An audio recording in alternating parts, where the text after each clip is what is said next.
Kalau dah sampah, sampai bila pun sampah. Saya pernah juga menyalahkan takdir, kenapa Tuhan hantar aku kat sini. Saya sampai satu tahap tu marah dekat Tuhan. Baru-baru ini, Kisah Dunia berpeluang menemu ramah Izzat Daniel, 22 tahun yang merupakan salah seorang bekas banduan Henry Geni yang kini mula digelar influencer berkongsikan pengalamannya. Semuanya berpunca dengan dadah sewaktu saya umur 12 tahun. Sewaktu tu saya dah habis UPSR. So saya padatkan aktiviti saya dengan aktiviti yang negatif sewaktu umur 12 tahun.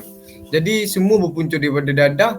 Bila meningkat umur 14 tahun, saya terlibat dengan satu kes jenayah. Lama-lama dia jadi macam seronok. Bila seronok dia jadi macam ingat polis tak tangkap lah, tak kantoi. Jadi sampailah sehingga umur 17 saya ditangkap kerana kes sambung bersenjata pada umur 17 tahun. Sebab tu saya dah tak sekolah. Kira saya pergi sekolah selalu kena buang. Dah 7 buah sekolah saya dibuang sekolah dan tiba masa waktu 17 tahun saya ditangkap, saya dihantar ke sekolah Henry Geni. Waktu tu saya ambil pancaragam dan repeat balik SPM dekat sekolah Henry Geni. Saya masuk seorang diri, tak ada kawan, tak ada siapa, saya seorang je pergi sana. Saya pernah juga menyalahkan takdir, kenapalah Tuhan hantar aku kat sini. Saya ingat saya dibebaskan, kenapa Tuhan hantar aku kat sini. Saya sampai satu tahap tu marah dekat Tuhan.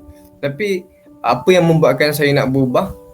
Bila sampai dekat dalam, saya banyak belajar dekat dalam tu. Saya rindukan keluarga. Jadi dalam saya marah kepada Tuhan tu, saya doa. Saya minta dengan Tuhan, bagilah keluarga saya datang. Saya rindu keluarga saya. Saya duduk dekat satu jerejak. Dekat sana orang panggil jerejak, besi-besi penjara tu. Orang panggil jerejak. Saya duduk kat situ, saya termenung. Saya memang marah dekat Tuhan waktu tu, tapi saya rindu kat keluarga. Saya minta dengan Tuhan, saya nak jumpa dengan keluarga. Lepas tu dalam 2-3 hari lepas tu keluarga saya datang melawat. Jadi macam wah, dalam marah-marah Tuhan masih dengar saya punya doa. Bila sekarang pun dah digelar influencer, jadi apa yang membuatkan Izzat berani tampil, buka aib, ceritakan semua perkara ini dekat platform media sosial Izzat? Mak saya pernah cakap, dalam kehidupan ni kita perlu ada pengorbanan. Jadi waktu saya dekat Henry Geni, saya tengok statistik di sekolah Henry Geni makin lama makin meningkat. Jadi bila saya keluar, saya cuba untuk bagi pengajaran yang jenayah ini bukanlah satu jenaka. Saya dah rasa seksanya duduk Henry Geni macam mana. Saya dah rasa seksanya duduk Henry Geni ni. Sebab dulu saya pernah terpengaruh dengan filem-filem gangster. Saya pun nak jadi gangster. Saya tengok dalam cerita ni ada gangster. Jadi saya masuk dekat tempat tu, saya ingat saya nak jadi gangster. Tapi rupanya saya memula sebelum saya menjadi senior, saya dah dibuli teruk. Saya rasa seksanya dibuli tu. Jadi saya nak bagi sampaikan pengajaran kepada semua orang yang Henry Geni ni bukanlah tempat kita mencari pengalaman. Difahamkan Izzat dibesarkan oleh keluarga angkat sejak berusia 5 bulan lagi. Jadi bila dapat tahu berita Izzat ini, macam mana dengan penerimaan mereka? Adakah mereka macam rasa menyesal ataupun macam mana? Keluarga angkat saya ni dah jaga saya sewaktu saya umur 5 bulan je lagi. Saya dah tak ada keluarga kandung. Mak ayah saya dah meninggal. Cuma adik-beradik saya semua duduk dengan keluarga angkat masing-masing. Saya ada 4 orang adik-beradik. Yang bongsu tak pernah jumpa lagi sampai sekarang. Saya dapat tahu baru-baru ni dia ada kat Macang, tapi tak tahu kampung kat mana. Jadi saya duduk dengan keluarga angkat. Keluarga angkat ni dia dah anggap saya macam anak dia orang sendiri. Jadi penerimaan dia orang tu, dia orang boleh terima dan dia orang sentiasa support saya. Satu kata-kata yang saya ingat sampai sekarang, kalau tak sayang mak, sayanglah diri sendiri. Kalaulah masa boleh undur, saya takkan ubah apa-apa sebab pengalaman itu adalah satu anugerah bagi saya. Dan saya cuma nak berterima kasih kepada bekas isteri saya sebab sanggup hidup dengan saya waktu saya from zero dulu, dia hidup dengan saya waktu saya penagih dulu.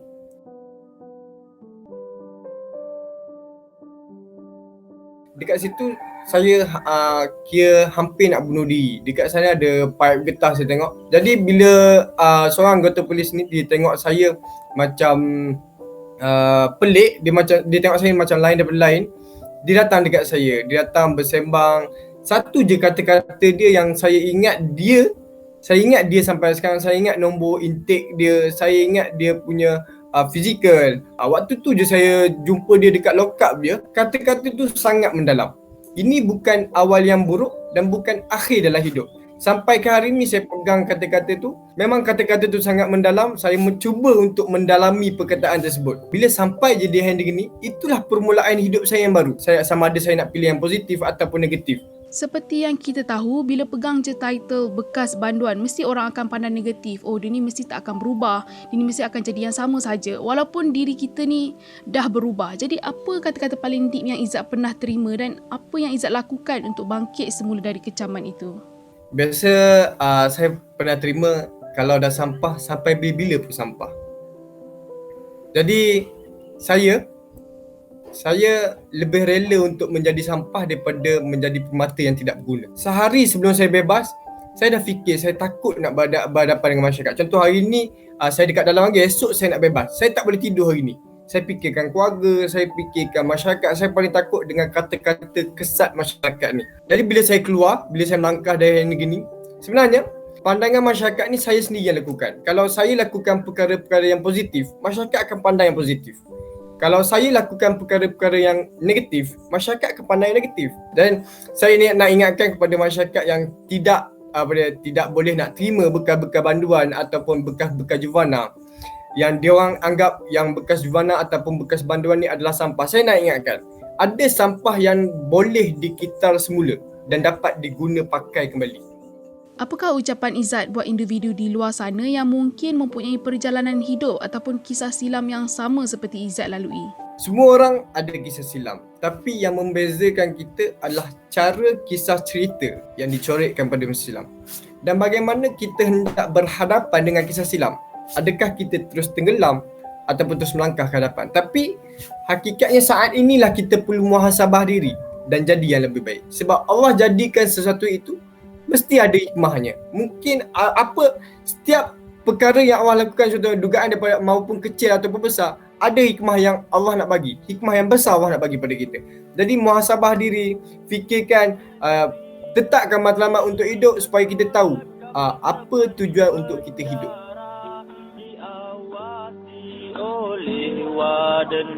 Kalau lari sia-sia saja. Anda dah bosan hidup sendiri? Asyik kena gelak sebab single? Layarilah Mawadah Cinta.